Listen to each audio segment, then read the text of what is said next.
Bueno, pues empezamos con esta actividad. Bienvenidos a todos a la 14ª edición de la Noche Europea de los Investigadores. Yo me presento, soy Inés Moreno, soy la vicerrectora adjunta de Divulgación Científica de la Universidad de Málaga y pues un placer para mí que estéis hoy aquí y además presentaros pues una de las sesiones que tenemos hoy corriendo en paralelo. Vamos a tener unas 32 microponencias de formato similar a este y pues tengo el placer de que estéis aquí hoy conmigo y de presentaros pues a la primera ponencia que tenemos. Simplemente, bueno, pues deciros que este año también hemos podido hacer la Noche Europea de los Investigadores gracias a la financiación de la Fundación Unicaja y pues simplemente, bueno, pues la primera sesión que tenemos hoy se denomina De lo gótico a lo sensacionalista, escritoras inglesas en la sombra, que tendrá lugar pues de 5:30 aproximadamente a 6:30. Para ello tenemos hoy a María Isabel Romero Ruiz del Departamento de Filología Inglesa, Francesa y Alemana, que hablará sobre la novela sensacionalista escrita por mujeres de la segunda mitad del siglo XIX inglés. También tenemos a Paula García Rodríguez, también del Departamento de Filología Inglesa, Francesa y Alemana, que hablará sobre la literatura gótica de mujeres de finales del siglo XIX y primeros del siglo XX en inglés. También tenemos a Isaac Linton Clips, ¿o no? Clips. Perdón, del Departamento de Filología Inglesa, Francesa y Alemana, que hablará sobre los Bright Young Things y las mujeres escritoras transgresoras del periodo de las entreguerras en el siglo XX, y Noelia Muñoz Vargas, del Departamento también de Filología Inglesa, Francesa y Alemana, que hablará hoy sobre los misterios escritos con nombre de mujer, autoras espiritistas, espiritualistas desconocidas del siglo XIX hasta la primera mitad del siglo XX. Así que con eso, muchas gracias, espero que disfrutéis, que no paséis calor, que tenemos el aire acondicionado estropeado y que aprendáis mucho. Gracias a vosotros. Bueno, gracias a la vicerrectora Junta por la presentación. Mi nombre es María Isabel Romero, yo soy Maribel en realidad para mis alumnos y las personas que me conocen, y yo voy a hacer la primera parte de la presentación. Pues voy a hacer la primera parte de la presentación, gracias por estar aquí con el calor que hace y bueno, vamos a intentar transmitir una parte pequeña de lo que nosotros hacemos en castellano. Nosotros normalmente trabajamos en inglés. Me voy a poner por aquí porque necesito ver la pantalla, pero necesito pasar las diapositivas. Bueno, lo podéis pasar vosotros por mí, ¿no? Sí. Y os voy explicando las cosas. Esta es la pantalla general de lo que vamos a hacer los cuatro. Pero después, la primera diapositiva de mi presentación, como veis, yo voy a hablar de la novela sensacionalista escrita por mujeres en la segunda mitad del siglo XIX inglés. Y voy a hablar en primer lugar de las características de la novela sensacionalista, que es un género de ficción de novelas que se hizo popular en el siglo XIX, aproximadamente desde los años 60 hasta los años 90. Tenía antecedentes en otros géneros literarios, como el melodrama, que era literalmente eso, historias de melodrama, y las novelas Newgate, que significan novelas que recreaban la vida de mujeres que habían estado en prisión o que estaban dentro de prisión en el siglo XIX. Después también tiene relación con el género de lo gótico y del romance, que son géneros típicos también del XIX, que después también se han prolongado hasta nuestra época, incluso contemporánea, y son novelas que tienen también un carácter alegórico y abstracto, que lo que reflejan de alguna manera son las ansiedades con las que vivía la gente en el periodo victoriano. Seguro que todos habéis escuchado hablar de la moralidad victoriana, de la reina Victoria. Ella fue la monarca que gobernó en el Reino Unido y que también fue emperatriz, porque tenía un gran imperio en el siglo XIX, el Reino Unido, y vivió entre 1837 y 1901, y de ahí viene el nombre de época victoriana. También les preocupaba en aquella época a la gente de ese periodo la identidad, por el tema de las mezclas de raza, por las mezclas de género, porque en aquella época ya se estaban preocupándose por ese tipo de cosas, y eran novelas con un carácter ejemplarizante, porque los argumentos, las protagonistas pasaban por una serie de situaciones en las que la gente tenía que aprender lo que no se debía de hacer. Los temas más comunes en estas novelas pues eran los que veis ahí, temas que hoy en día serían tan populares como lo fueron en el XIX, como la venganza, los crímenes, los asesinatos, las seducciones, el adulterio, todo muy escabroso. Y, sin embargo, esos temas los trasladaban a entornos familiares normales y corrientes, con lo cual había ese contraste de que la gente que vivía esa situación era gente de a pie, ¿no?, en sus casas, ¿no? Y sobre todo se minaba el concepto de la clase media, que la clase media nació en Inglaterra a raíz de la Revolución Industrial, finales del 18, 19, para quedarse, ¿no? Y también surge por primera vez lo que es the working class, las clases trabajadoras, ¿no? Y estas personas tenían un concepto sobre la moralidad que se ve en peligro por este tipo de comportamientos, ¿no? Estas novelas también se convirtieron en su época, en los años 60, 90 del siglo XIX, como en bestseller, como las novelas que se venden hoy en día a millares, ¿no? Y las leía la gente que tenía acceso a ellas, porque no todo el mundo podía tener acceso a la literatura en el siglo XIX, ni tampoco había incluso gente que no tenía, era analfabetos, ¿no? No sabían a veces ni leer ni escribir, ¿no? Sobre todo si eran de clases más bajas. Una de estas escritoras que el público español conoce muy poco, como es lógico, es la persona de la que yo voy a hablar rápidamente, que se llamaba Mrs. Henry Wood. Tuvieron muchas críticas estas novelas y bueno, esta señora que se llamaba Mrs. Henry Wood era también... yo no sé si sabéis que en el Reino Unido las mujeres cuando se casan pierden el apellido de soltera y adoptan el apellido de sus maridos. Entonces su apellido de soltera era Price y vivió entre 1814 y 1887.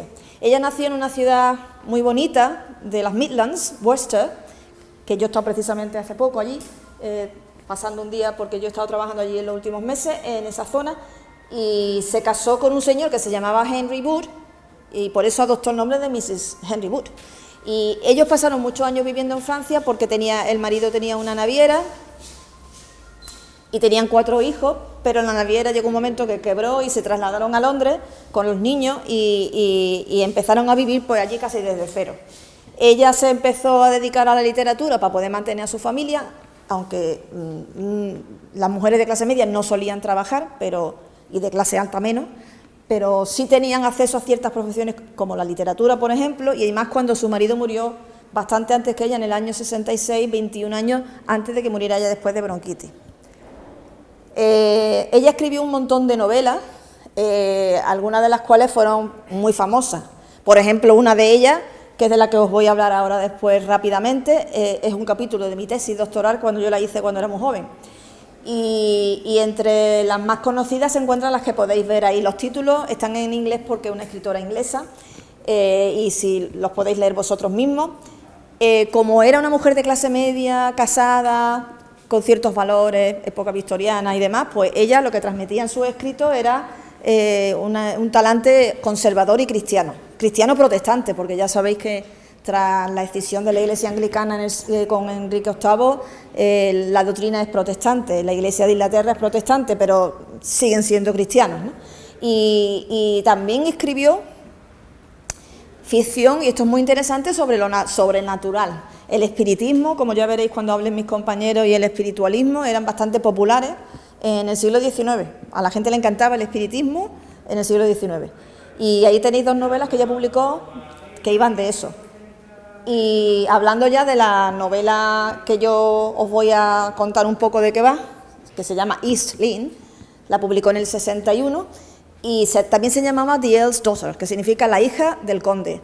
¿Por qué? Porque la protagonista de la novela es una chica de clase media alta, cuyo padre murió muy pronto, la dejó sin nada, y se llamaba Lady Isabel Vane, y se casó con una persona que no tenía un título nobiliario, pero que sí era un profesional liberal, Archibald Carlyle, y él recuperó la mansión donde vivía, porque en aquella época la gente de clase media y alta tenía mansiones en el campo y en las ciudades, y recuperó su vivienda para que ella pudiera estar ahí.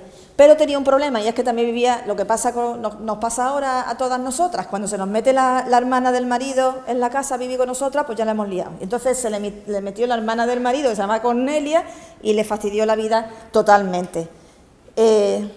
Espérate, no, la anterior, sí. Y entonces ella, la protagonista, se siente como que el marido pasa de ella, como que tiene tenía una amiga anterior, pero que no tenía nada que ver con él a nivel sentimental, que se llamaba Barbara Hare, y ella creía que el marido tonteaba con esta señora. Total, que lo abandona, deja a sus hijos atrás y se marcha a Europa. Y se va con un tipo que es un militar, Francis Levison, y este señor, pues tienen un hijo ilegítimo en común y la deja. Esto era el típico argumento de la mujer caída, de la mujer abandonada, que era bastante común en la época también.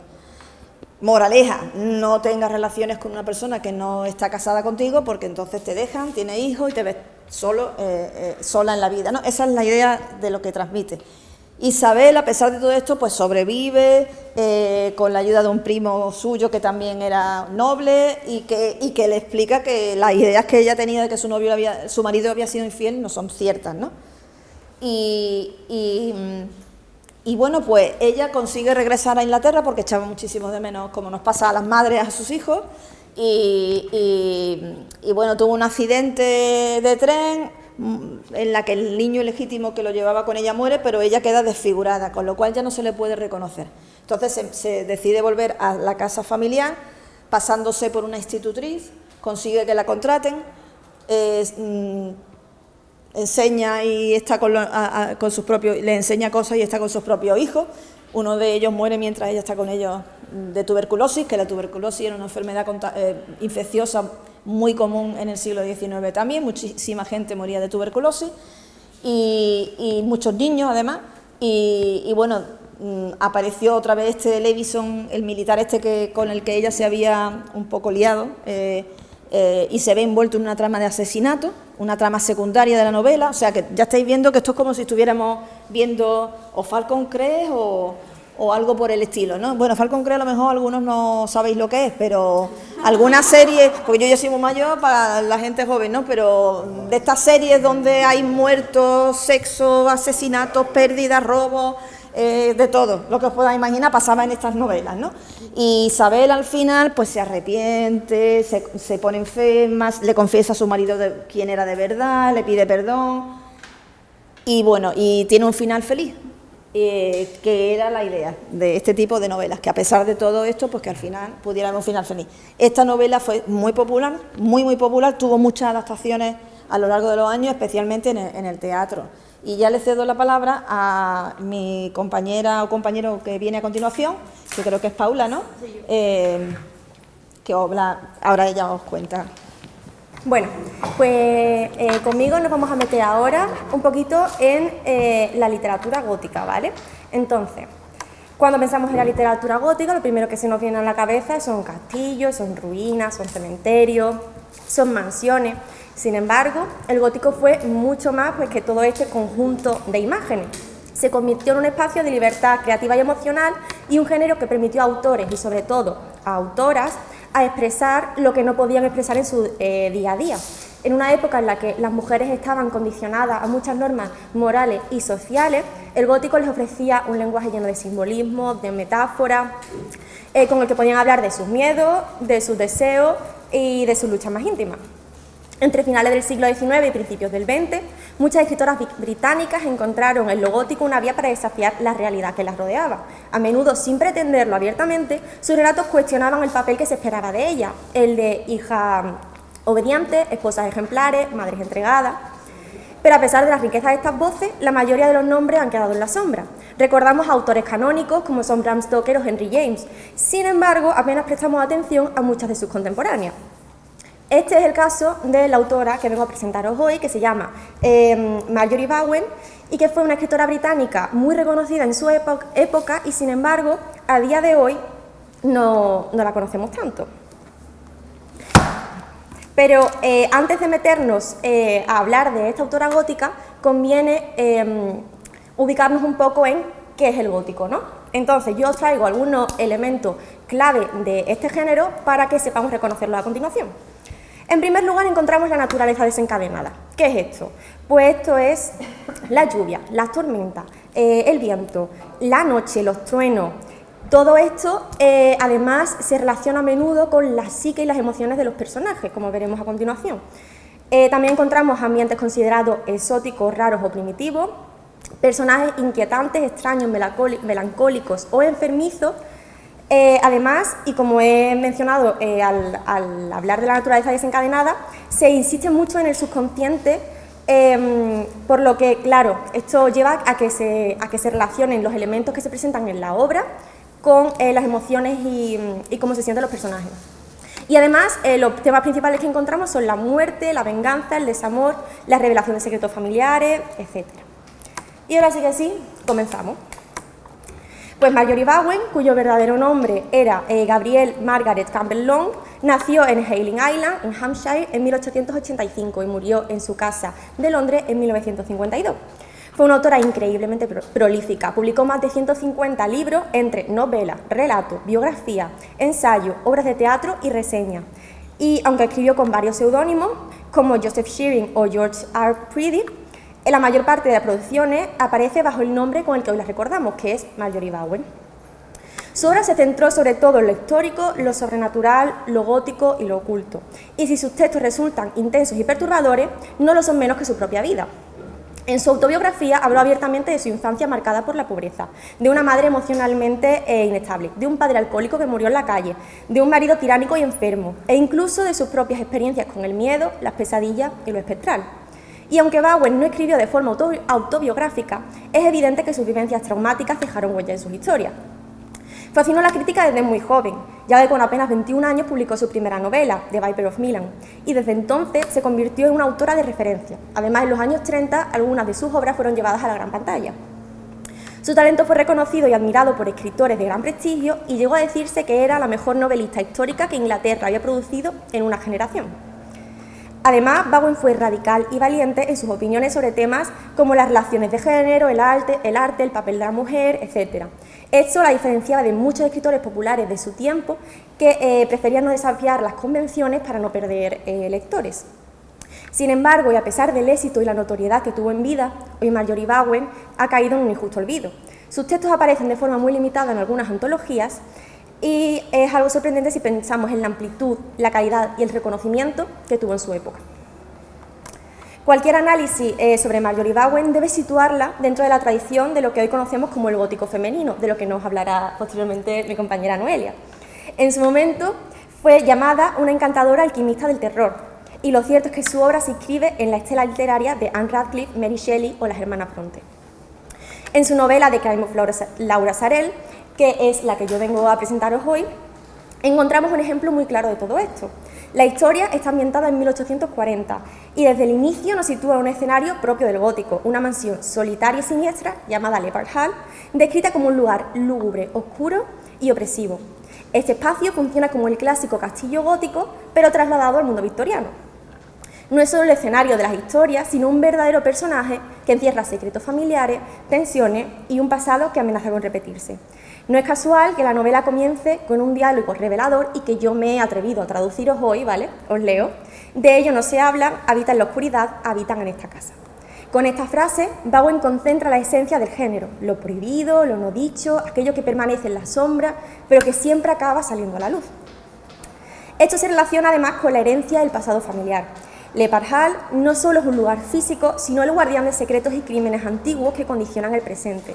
Bowen recoge de esta manera lo que se considera la herencia oscura, aquello que las generaciones intentan ocultar bajo el peso de la racionalidad y el prestigio familiar, pero que acaba saliendo a la superficie en forma de locura, crimen o muerte. Esto queda claro desde estas primeras líneas que acabamos de leer y que abren la historia con una fuerza profundamente gótica. En Laura Sarel, esa herencia no es solo moral o psicológica, sino que también es racial. Tanto Laura como su hermano, nacidos en Jamaica, son descritos con una, cito, negrura extranjera en el pelo y en los ojos, un detalle que lo vincula con el personaje de Bertha Mason en Jane Eyre. Aquí Bowen parece señalar la incomodidad de la sociedad victoriana frente a la mezcla cultural y racial, asociándola a la sospecha de locura y degeneración.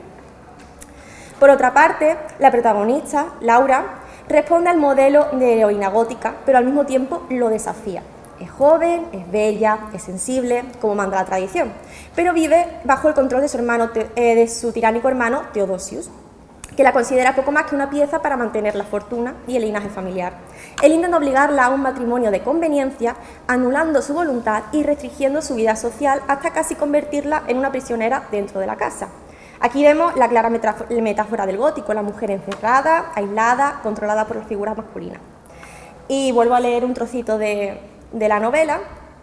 Para el joven hermano, con quien había hablado, era su amo y, como bien sabía, podía ser fácilmente su tirano. Tenía que jugar al juego que las mujeres han aprendido a lo largo de los siglos a dominar con tanta destreza, esperar su oportunidad, halagar y, si era necesario, engañar. Sin embargo, Laura no se limita a ser una víctima pasiva. Ella utiliza la astucia, la manipulación y lo que su hermano considera excesos de carácter para resistirse y buscar una salida a su encierro. Está enamorada de Lucius, secretario y amigo de la familia, aunque no tenga fortuna, y su deseo de libertad choca continuamente con las imposiciones de su hermano. Esta tensión hace que Laura se mueva entre dos arquetipos, la heroína inocente gótica, que ya hemos comentado, y la mujer peligrosa o la femme fatale, cuya pasión, si se desata, puede conducir al caos y a la destrucción. Este desdoblamiento psicológico conecta con otro de los grandes temas que aborda el gótico, que es el desdibujamiento de los límites entre pasividad y agencia. Al llegar al desenlace descubrimos que es a Laura a quien debemos temer, no solo por sus acciones asesinas, sino también por la gran intensidad de su desequilibrio psicológico. En este sentido, Laura Sarel dialoga directamente con Jane Eyre, la mansión gótica, el secreto del pasado colonial, la mujer que se rebela contra la autoridad masculina y la presencia de la locura heredada son elementos que Bowen retoma y transforma para su tiempo. Pero mientras Charlotte Bronte deja que Jane encuentre un espacio de redención, Bowen conduce la historia hacia un final trágico marcado por la repetición de un asesinato del pasado y el descenso a la locura y la muerte. Muchas gracias.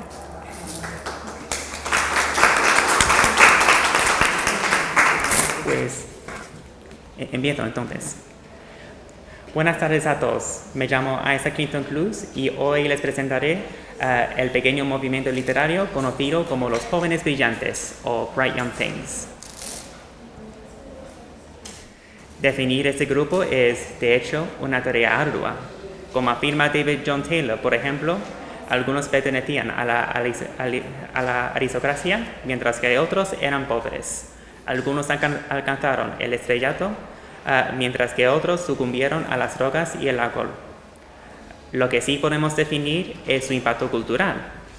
Los Bright Young Things, o los Bright Young People, eran, en esencia, los hijos de la élite y la alta sociedad, que sabían labrar una reputación ante el público, y los paparazzi, claro, por sus fiestas y escándalos. Un prototipo de lo que hoy consideramos la estrella de la telerrealidad.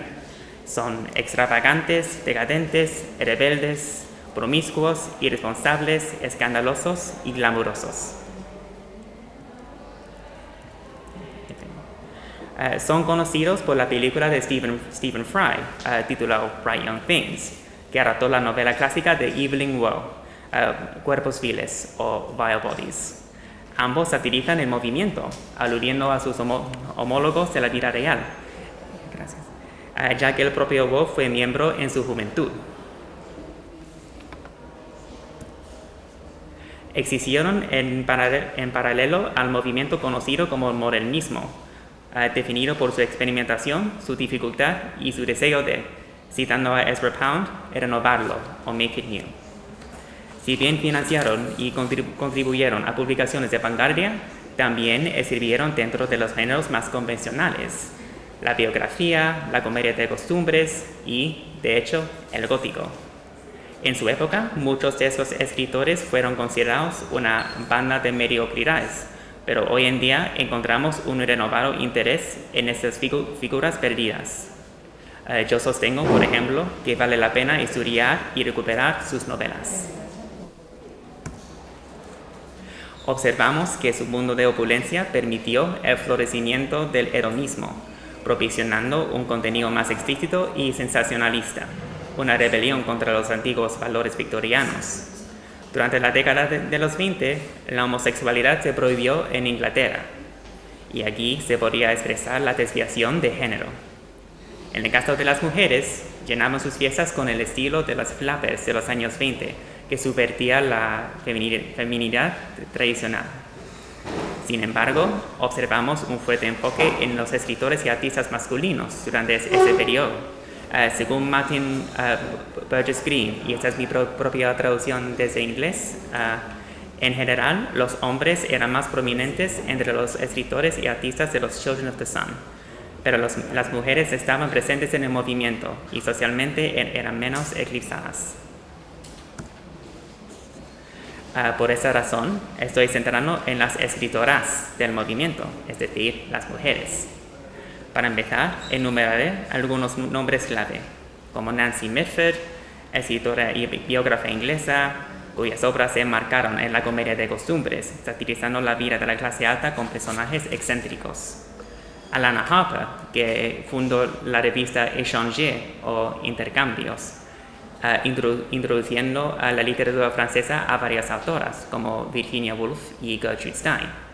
Y ahora con Catherine Mansfield y Virginia Woolf, a lo mejor vosotros conocéis a Virginia Woolf por el movimiento del modernismo, no eran miembros en sí, pero sí tenían amigos que pertenecían al movimiento. Woolf, por ejemplo, fue amiga de Stephen Tennant, quien sí era un miembro del movimiento y era homosexual y afeminado. Y Tennant leí sus novelas modernistas como inspiración para su propia arte. Dorothy L. Sayers, por ejemplo, aunque no formó parte del movimiento en sí, parodió a los jóvenes brillantes desde la distancia, exhibiéndolos como seres sobrenaturales. Leo de su novela Murder Must Advertise con mi propia traducción. Breton estaba asombrado por la desidia de la organización. Había juegos de azar, había bailes, había lo que el señor Willis escuchó descrito como orgías, y en el fondo sintió algo más, algo que él no entendió del todo. Y entre esas escritoras, Lady Eleanor Smith contribuyó mucho a los géneros gótico y sensacionalista a partir del siglo XX. Vivió una vida fascinante. Al nacer, sus médicos la declararon legalmente muerta, salvada solo por la diligente partera que rescató su pequeño cuerpo. Su padre no tenía dinero y abandonó Oxford con muchas deudas, pero poseía el encanto suficiente para salir de la ruina. De niña precoz, escuchaba mitos griegos, escribía ensayos y ya se consideraba una escritora magnífica.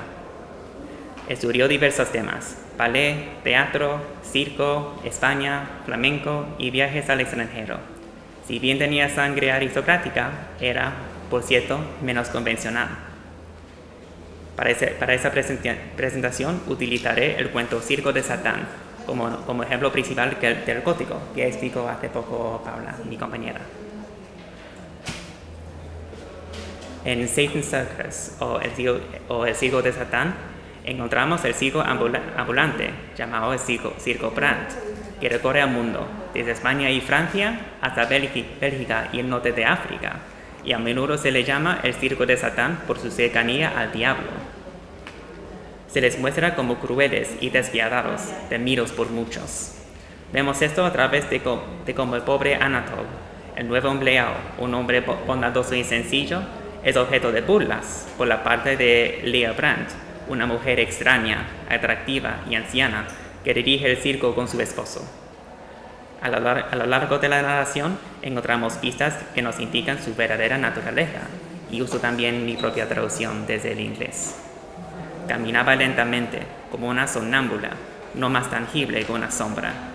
Tenía una de esas pieles blancas y opacas que siempre parecen leche. Nunca mostraba los dientes. Por tanto, si hubieras adivinado que era una vampira, estarías en lo cierto. Y esa revelación se muestra a través de una escena fantástica en la que ella se deleita con el cuerpo de Anatole. Se abalanzó sobre el cuerpo, sacudiéndolo, agarrándolo con fuerza para deshabilitar su peso de plomo, mientras hundía su rostro, su boca, sobre esa garganta desgarrada y sangrante. Al final, descubrimos que el Circo Brandt es un lugar donde nada importa, donde todo está permitido, donde el diablo reina con su supremacía. Si os conocéis la novelista rusa Fyodor Dostoyevsky y los hermanos Karamazov, que también tenía muchos temas góticos, se trata también sobre ese tema, sobre la esencia de Dios. ¿Qué va a ser del hombre sin Dios y sin la otra vida? ¿Quiere eso decir que ahora está todo permitido, que uno puede hacer cualquier cosa? Esto nos asusta, pero también fascina e incluso atormenta al lector. Y por lo tanto, con los Bright Young Things encontramos temas de transgresión, deformidad y crueldad que continúan hoy en día. Ahora paso a mi compañera Noelia, que va a hablar sobre la novela sensacionalista. Y muchas gracias por escucharla.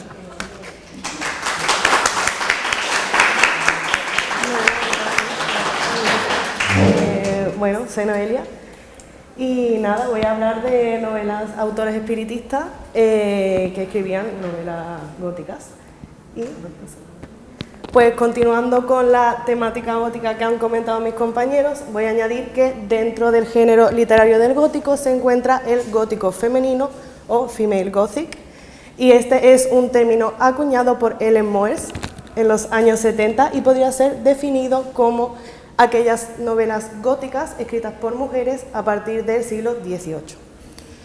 En el género, el female gothic aborda los mismos elementos que el género literario del gótico, como personajes inquietantes o escenarios extraños, pero en este caso se centra más en la perspectiva y la experiencia femenina, es decir, la imagen de la mujer en una sociedad patriarcal. Además, se tiene un terror más psicológico e inquietante, por ejemplo, el miedo a ser silenciada, la maldición hereditaria o la culpa interiorizada. Además de ello, el personaje, es decir, el villano, suele ser un personaje patriarcal, mezcla la crítica social con el suspense y el final suele ser trágico, en el que la protagonista suele ser sacrificada o enterrada. Ahora voy a hablar de una autora que, aunque para muchos puede ser un poco desconocida, se podría decir que fue una impresionante escritora del siglo XIX, y ella es Florence Marryat. Ella publicó de manera prolífica durante toda su carrera, desde su... ella básicamente produjo alrededor de 2 o 3 novelas al año desde su primera novela, Love's Conflict, hasta su muerte. Además de ello, ella escribió obras de teatro, ella escribió artículos periodísticos, se casó y se divorció 2 veces, actuó en la compañía de ópera Doyle Cachte y estableció su propia escuela de arte literario. Ella lo hizo todo, básicamente. Pero quizás lo más interesante de su biografía fue su interés por las artes ocultas o alternativas, y es que Florence Marryat fue medium y fiel defensora del espiritismo. Ella, aparte de haber participado activamente en sesiones espiritistas, afirmó haber vivido fenómenos sobrenaturales. En su obra There is no Death, de 1891, ella recopila toda su experiencia en sesiones espiritistas y además relata la idea de la vida tras la muerte. Y es que para Marryat, las mediums eran símbolos de transformación y su participación era decisiva porque implicaba una transición de la esfera privada a la esfera pública de la autoridad femenina. Además, la figura de las mediums y de las sesiones espiritistas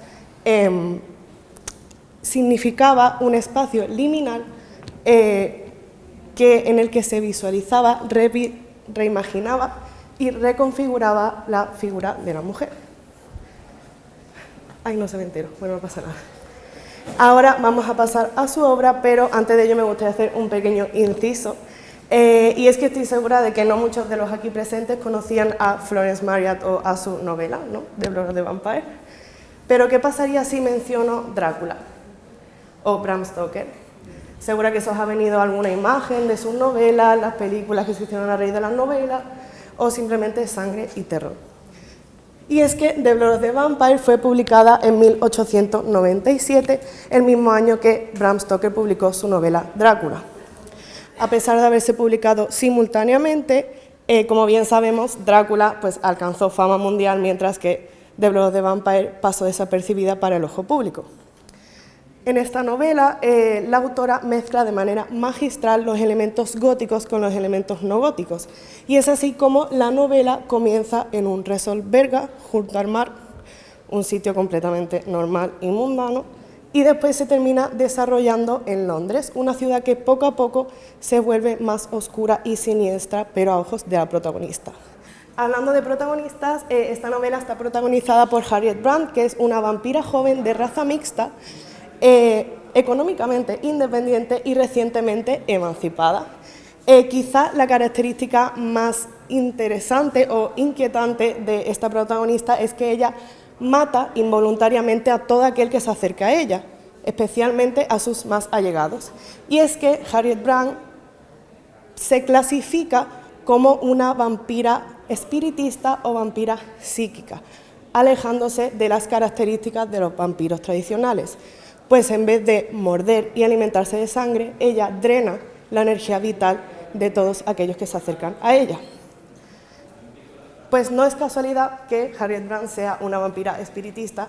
Como bien he explicado antes, la autora encontró en las ciencias ocultas un método de empoderamiento de la mujer.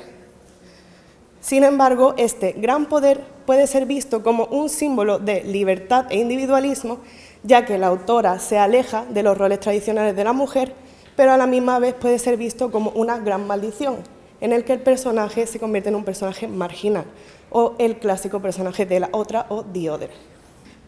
Además, esta novela está marcada por las ideas de degeneración y maldición hereditaria, pues un doctor, en la novela, un doctor revela que el padre de Harriet Brant era un vicioso vivisector que hacía experimentos en sus trabajadores.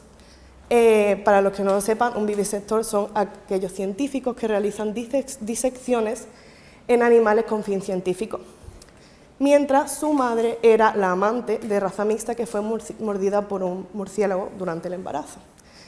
Bueno, como bien sabemos, el doctor hace referencia a la maldición hereditaria, es decir, aquellos secretos o elementos indeseables que pasan de una generación a otra. Pues es así como podríamos decir que el linaje de nuestra protagonista está contaminado. Y bueno, ya pasando al final de la obra, ante la imposibilidad de cumplir con los ideales femeninos y habiéndose enterado de que su naturaleza causa destrucción, es decir, ella no sabía que mataba gente, Harriet Brant se quita la vida tras haberle drenado la energía vital a su marido. El hecho de quitarse la vida es bastante típico en el gótico femenino, pues como bien he dicho antes, las protagonistas se suelen sacrificar debido a sus circunstancias de cara al sistema patriarcal. Y bueno, eso sería todo. Gracias.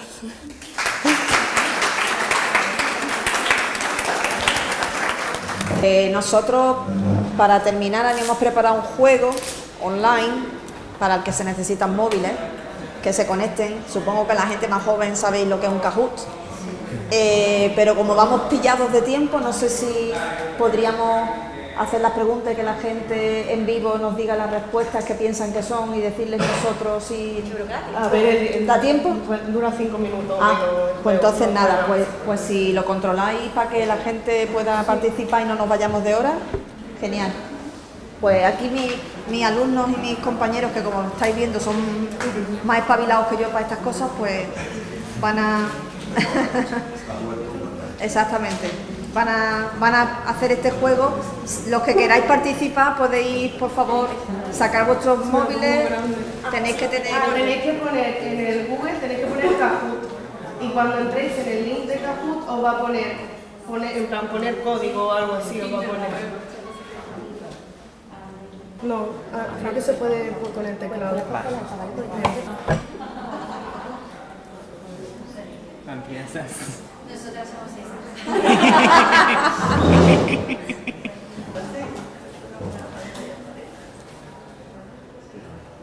¿Cuál de estos escritores no forma parte de los movimientos de los Bright Young Things?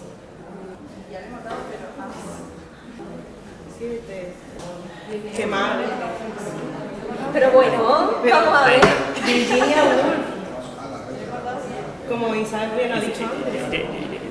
Ya, es que Virginia Woolf no era un miembro en sí, pero conocía personas del movimiento, y mencionó Stephen Tennant antes como un miembro que sí era como un miembro muy homosexual y afeminado, que sí era parte del movimiento y fue muy inspirado por las obras de Virginia Woolf, y por tanto sí es verdad que a lo mejor fue un poquito de una trampa. ¿Cuál de los siguientes elementos forma parte de la literatura gótica? Vamos a ver, está muy fácil, ¿eh? No os podéis equivocar aquí. Sí. Obvio.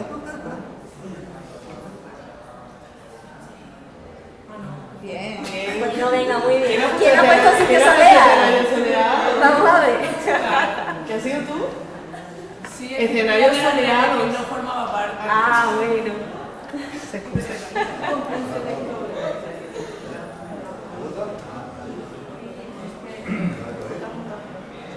La siguiente. ¿El gótico femenino aborda los mismos elementos que el género literario del gótico? Sí, pero se enfoca en la experiencia femenina. Sí, pero los villanos son siempre mujeres. No, pero no aborda los mismos elementos que el gótico. O no, el gótico femenino es menos tenebroso.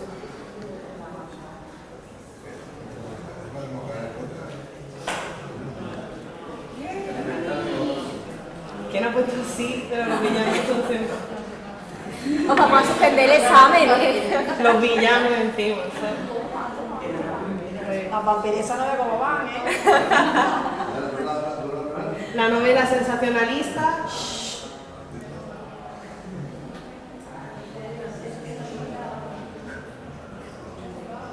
Uy, las caras. Es un género popular en Leno sí, ya no la vi. Bueno. Bueno, venga. Bueno. ¿Quién ha fallado? ¿Sí por preguntar? Bueno, pero los dos Es que que han son- puesto el son rojo, dos preguntas no muy íbamos mal parecidas. encaminados. Hoy vamos mal encaminados. El rojo también es verdad. Ojo, Alfonso iba en Las racha, ¿eh? vampiresas siguen ahí, pero ya le están persiguiendo los talones. ¿Qué tipo de vampira es Harriet Brandt en The Blood of the Vampire? Léela. Una vampira tradicional se alimenta de sangre, es una vampira psíquica, drena la energía vital de las personas cercanas, es una vampira tradicional pero no se alimenta de sangre. Muy bien. Qué bien. Anda que bien, aquí todo el mundo lo sabe. Nadie se ha pensado que era Edward Cullen. ¿Cuál es el escenario principal de la novela The Crime of Laura Salem de Marjorie Bowen? Un palacio real en Londres, un convento aislado en Italia, una mansión oscura y solitaria llamada Leopard Hall, o un castillo medieval en ruinas.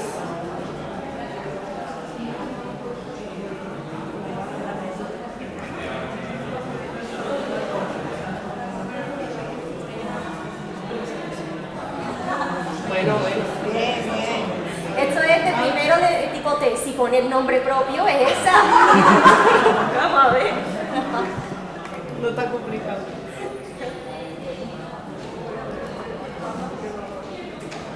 El tono a escribir de Mrs. Herringwood era puritano y clasista, conservador y cristiano, religioso y conservador o cristiano y revolucionario.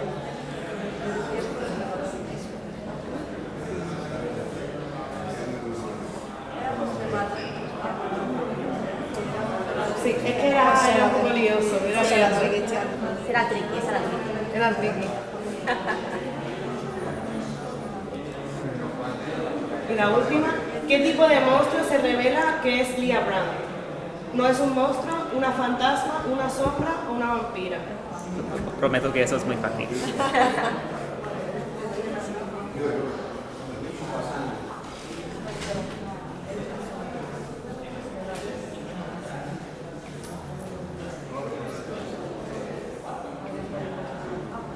Genial, muy bien. Ha terminado ya, ¿no? Sí. Esta era la A ver última quién ha ganado. pregunta. Así que, bueno, muchas gracias por haber asistido. A ver quién ha ganado, a ver quién ha ganado. A ver quién ha ganado. Las vampiresas, ¿no? Y el primero han ganado. Las vampiresas. Enhorabuena. Bueno, habéis sido alumnos muy aventajados. Muchas gracias por venir. Espero que hayáis aprendido y disfrutado con nosotros cuatro. Y yo especialmente le doy mi enhorabuena a mis alumnos, a mis queridos alumnos y alumnas que están trabajando conmigo en el equipo y que son estupendos. Y gracias.